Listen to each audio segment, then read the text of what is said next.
ब्लडशॉट एक American super hero film है। First scene में एक सोल्जर दिखाया जाता है जिसका नाम मैरिन रे होता है। इसे हाथ में गन पकड़े हुए फाइटिंग करते हुए दिखाया जाता है और वो सब पर फायरिंग करके सबको मार रहा होता है। जैसे ही वो अंदर जाता है तो वो देखता है कि एक टेररिस्ट गन पॉइंट पर एक आदमी को लिए बैठा होता है।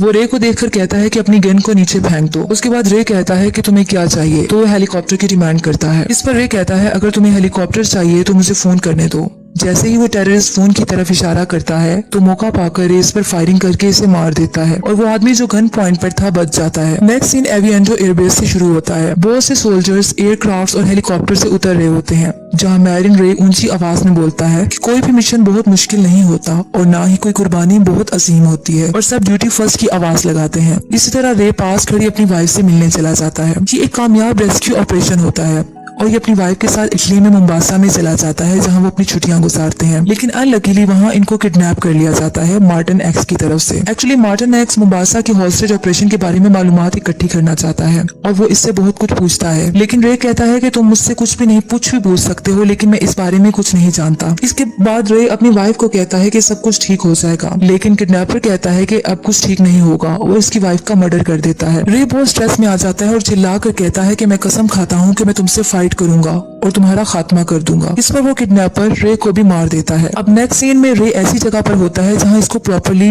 वायर्स के साथ अटैच किया गया होता है। जैसे ही इसे होश आता है तो वो वायर्स को उतारकर जमीन पर गिर जाता है। इसी दौरान एक लड़की कैटी आती है और वो कहती है कि सब कुछ ठीक होने वाला है।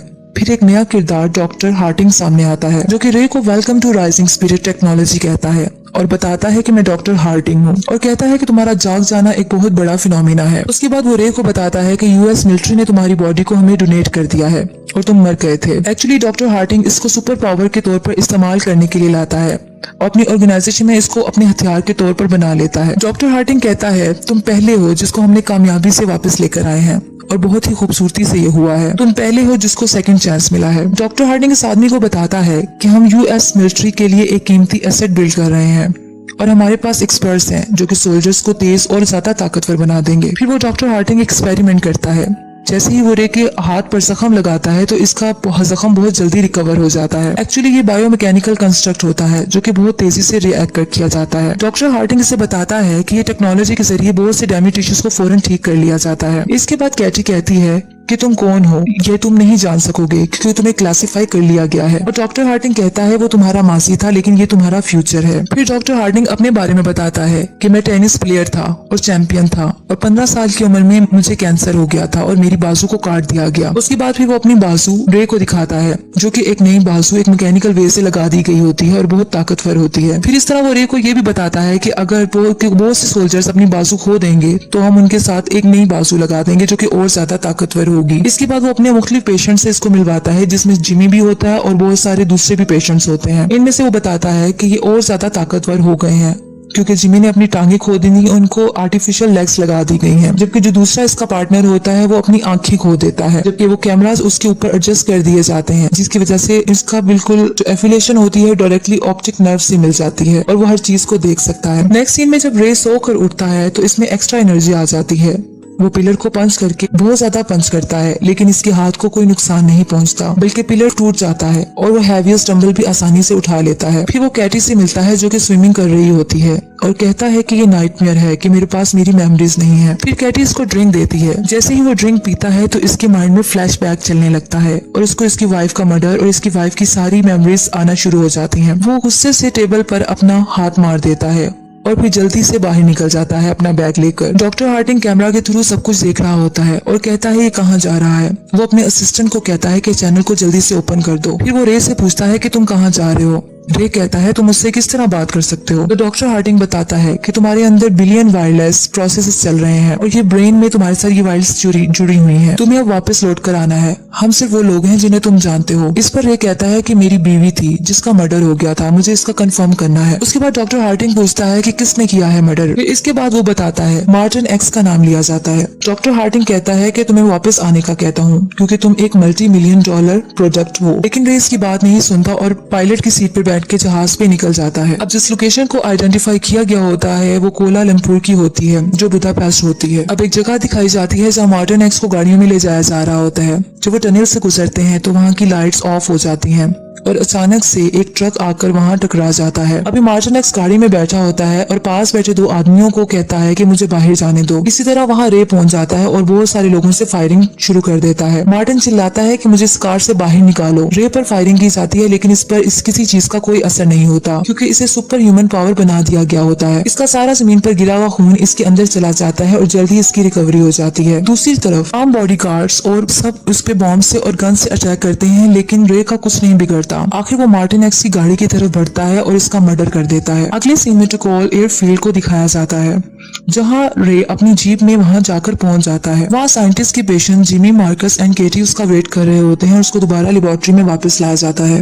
वो केटी को बताता है जिसने मेरी वाइफ का कत्ल किया था, मैंने इसे मार दिया है, मैंने अपना काम कर लिया है। और अब सब रे को लेकर ही प्रोग्रामिंग के लिए राइजिंग स्पिरिट में वापस ले आते हैं। लेबोरेटरी में रे के ऊपर फिर काम किया जाता है और इसकी मेमोरी को वाइप आउट भी किया जाता है। हकीकत में डॉक्टर हार्टिंग इसकी वाइफ की डेथ के मुतालिक फास्ट मेमोरीज को डाल रहा होता है जो कि बहुत ही गलत मेमोरीज होती हैं जो इसकी प्रोग्रामिंग का हिस्सा बना दी जाती है क्योंकि राइजिंग स्पिरिट में राइवल्स को खत्म करने के लिए रे की मौजूदा मेमोरीज को खत्म कर दिया जाता है और उसको दोबारा रिप्रोग्राम किया जाता है। अब डॉक्टर हार्टिंग कैटी से बात करता है और वो कहती है कि हम इसकी मेमोरी को वाइप आउट करने जा रहे हैं। डॉक्टर हार्टिंग कहता है कि जो हमने किया है वो एक मकसद के तहत था, जिससे पता चलता है कि हार्टिंग रे को अपनी मर्जी से इस्तेमाल कर रहा होता है एक वेपन की तरह। अब हार्टिंग का अगला टारगेट निक बैरिस होता है जिसको रे के जरिए मरवाना होता है। जबकि सीन में केटी कहती है कि रे एक सोल्जर है लेकिन हार्टिंग कहता है ये एक डेड सोल्जर है जो ये डिजर्व करता है। अब रे की वाइफ गिना का किलर उसके माइंड में उसका नाम निक बैरिस को सेट कर दिया जाता है और इसका नेक्स्ट टारगेट बैरिस होता है। अब दोबारा रे गाड़ी लेकर निकल जाता है और डॉक्टर हार्टिंग अपनी प्लानिंग के मुताबिक दोबारा अपने वर्ड्स को रिपीट करता है, जैसा कि तुम कहाँ जा रहे हो, हम ही लोग हैं जो तुम्हें जानते हैं।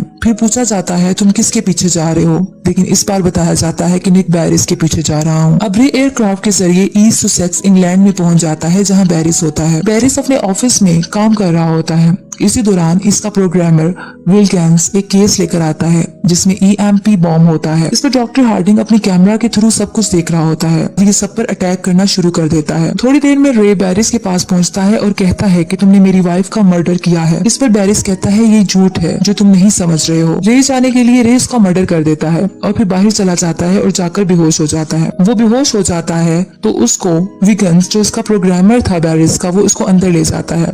डॉक्टर हार्टिंग की लैब में सिग्नल लॉस्ट का साइन आता है। जब रे को दोबारा होश आता है तो वो विगन्स पर अटैक करने लगता है तो विगन्स कहता है कि मैं फ्रेंडली हूँ। अभी रे ये सोच रहा होता है कि हमेशा इसकी वाइफ का मर्डर हमेशा डिफरेंट पर्सन ही क्यों बन जाता है। विगन्स इस पर हैरानगी दिखाता है। रे इसको बताता है कि मेरी बीवी का नाम गिना है। फिर अपने हाथ पर कट लगा लेता है और एक ग्लास में अपना ब्लड निकालकर विगन्स को दे देता है। विगन्स इस पर कहता है कि ये अमेजिंग है और कहता है कि तुम इंटायर प्रोग्रामेबल सिस्टम के तहत चल रहे हो, और ये भी बताता है कि राइजिंग स्पिरिट ने तुम्हारे अंदर गलत मेमोरीज डाल दी हैं और तुम्हें एक किलिंग मशीन बना दिया है। इस पर ये कहता है कि ये प्रोग्राम ज्यादा अरसे तक नहीं चलेगा और फिर ये भी डिस्कवर कर लेता है कि इसकी वाइफ जिंदा है। नेक्स्ट सीन लंदन इंग्लैंड में दिखाया जाता है जहाँ रे अपनी वाइफ को तलाश करते हुए इसके घर तक पहुंच जाता है और इसे कहता है कि घर आ जाओ।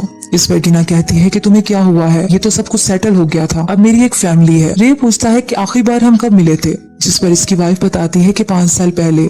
ये सुनकर रे बहुत हैरान हो जाता है। फिर रे वहाँ से चला जाता है और बहुत रोता है। वो गाड़ी में जा रहा होता है। जिमी और इसका साथी अपनी गाड़ी लेकर रे की गाड़ी को बहुत बुरे तरीके से हिट कर देते हैं और इस तरह इस पर फायरिंग भी स्टार्ट कर देते हैं। रे को जैसे ही बुलेट लगती है तो इसका वो जिस्म का हिस्सा ब्लू हो जाता है और वहाँ से रे एक चिप निकालता है और भाग जाता है। जिमी अपने साथी के साथ इसको ट्रैक करने की कोशिश करता है। जैसे ही वो बुलेट्स को हवा में फायर करता है तो वो कैमरास बन जाती हैं जिससे रे की लोकेशन का पता चल जाता है। रे पर फायरिंग की जाती है लेकिन रे एक पुलिस कार से गन्स को छीनकर फायरिंग स्टार्ट कर देता है। अब जिमी के साथ इसकी फाइट चल रही होती है और ये पब्लिक रोड पर गिर जाते हैं। इसी दौरान एक ट्रक आता है जो कि इन दोनों के ऊपर से गुजर जाता है, जिसमें से रे को कुछ नहीं होता और इसकी रिकवरी हो जाती है, जबकि जिमी की टांगें अलग हो जाती हैं जो कि आर्टिफिशियल होती हैं। थोड़ी देर में जिमी इसकी बैक में एक डिवाइस को स्टैब कर देता है जिससे दोबारा वो रे बेहोश हो जाता है। अब कैटी रे के लिए थोड़ा फ्रेंडली बन जाती है, जबकि लैग में जब डॉक्टर हार्टिंग इसको कुछ कमांड्स देता है विगन्स के बारे में तो वो नहीं मानती। इस पर वो उसकी ब्रीथिंग सिस्टम को रोक देता है जिससे कैटी की तबीयत खराब हो जाती है और उसके बाद वो मान जाती है और विगन्स को ढूंढने निकल जाती है। नेक्स्ट सीन में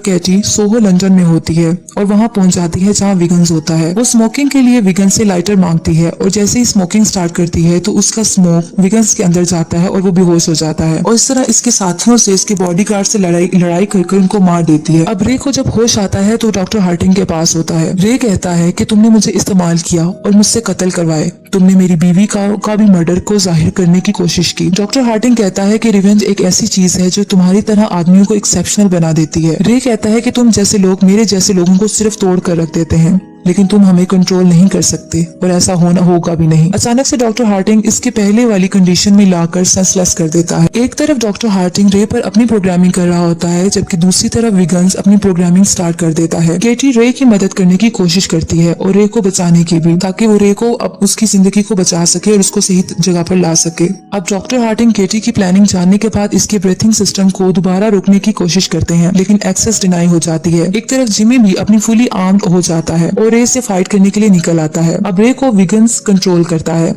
और रे कहता है कि मैं अब अपना काम करने जा रहा हूँ, और वहाँ पहुँचता है जब जिमी अपने दोस्त अपने साथी मार्कस के साथ होता है और इससे फाइट करता है। दूसरा जिमी का साथी भी इसकी मदद के लिए आ जाता है। अब जिमी और मार्कस मिलकर इससे फाइट करते हैं, लेकिन रे सुपर ह्यूमन पावर होते हुए जिमी को बहुत बुरे तरीके से हर्ट कर देता है और एक जिमी का पावरफुल हैंड को इससे अलग कर देता है। और जहाँ डॉक्टर हार्टिंग भाग रहा होता है, उसका वो हैंड उसकी गाड़ी में जाकर लगता है, जिससे उसकी गाड़ी रुक जाती है। अब रे डॉक्टर हार्टिंग की तरफ बढ़ता है और डॉक्टर चिल्लाता है कि मैं सिर्फ अकेला था जिसने तुम्हें रीबिल्ड किया, अगर मैं नहीं हूँगा तो तुम भी सरवाइव नहीं कर सकते। लेकिन रे मुसलसल गुस्से से डॉक्टर की तरफ बढ़ता जाता है। डॉक्टर हार्टिंग अपने वेपन्स को निकालता है और रे पर अटैक कर देता है, लेकिन वो बुलेट रे अपने हाथ से रोक लेता है। कैटी दूसरी तरफ विगन्स के साथ बराबर रे की बॉडी और माइंड को कंट्रोल किए हुए होती है। रे पर अब बहुत सी चेंजिंग्स आती रहती हैं और रे हाथ में पकड़े हुए बॉम्ब को जमीन पर गिरा देता है, जिस पर बहुत बड़ा ब्लास्ट हो जाता है और डॉक्टर हार्टिंग की भी डेथ हो जाती है। नेक्स्ट सीन में जब रे की आंख खुलती है तो वो पूछता है कि मैं कहाँ हूँ, तो विगन्स इसे रिलैक्स बोलता है और पूछता है कि अब तुम कैसा फील कर रहे हो। इसके बाद कैटी बाहर बैठी होती है और वो रे विगन्स को थैंक यू बोलकर कैटी से बाहर मिलने चला जाता है।